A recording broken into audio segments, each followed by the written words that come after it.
And then for number 2, the second procedure that we're going to do with nasogastric tubing is to irrigate the tube.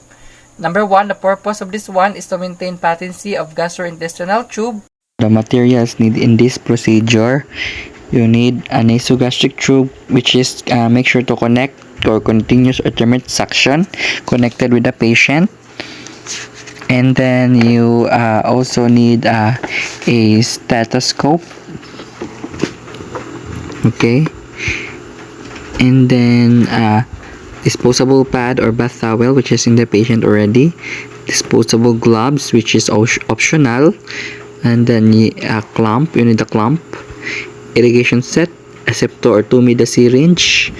Normal saline solution, which is 0.9% sodium chloride solution for irrigation, and container for irrigating solution. And for your assessment, you're going to assess for as a nurse, following the basic guidelines of the nursing process. Same. For the assessment, you're going to check for the doctor's order and then check for the placement of the NGT. And then for your planning, you're going to, before doing the procedure, make sure to be sure that to check the solution suction machine, if you using suction machine, if it is functioning well, and gather the necessary equipments or materials. Check for expiration dates on irrigating saline solution and irrigation set. And then for the implementation proper, or the procedure well, introduce self and verify the clients by checking the hand, wrist, the bed, but verify the client's identity, explain the procedure to the client, make sure wash your hands to avoid cross-contamination, make sure to assess also the client to semi-Fowler's position unless this is contraindicated. Check the placement of nasogastric tube by attaching which attached to the syringe to the end of the tube, and aspirate 10 to 20 ml of stomach contents to measure the pH of aspirated fluid. Place the 20 to 20 ml of air syringe and inject air into the tube. Simultaneously auscultate over the epigastric area with stethoscope.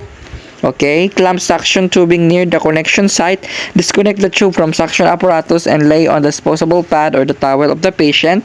Pour irrigating solution into the container. Draw up to 30 ml of saline solution or amount ordered by the physician or doctor into syringe. Place tip of syringe tube if saline sump or double lumen tube is used to make sure that the syringe tip is placed on the drainage port and not in the air vent. Hold syringe uprightly to gently insert the irrigate or allow solution to flow in by the gravity if agency or precision indicates. Do not force solution into the tube. If unable to irrigate tube, reposition the client and attempt irrigation again. Check the physician if repeated attempts to irrigate the tube. If fail, withdraw or aspirate fluid into the syringe. If no return, inject 20 cc of air and aspirate again. Reconnect tube to suction and make sure to observe movement of solution or drainage. Measure and record amount of description, irrigant, and return solution.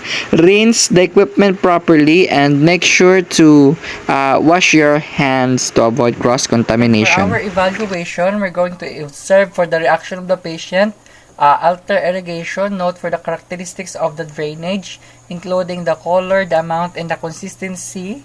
Okay, then check therefore the fluid imbalance, and then make sure to document or to record the irrigation procedure, description of the drainage, the age, and the client's response.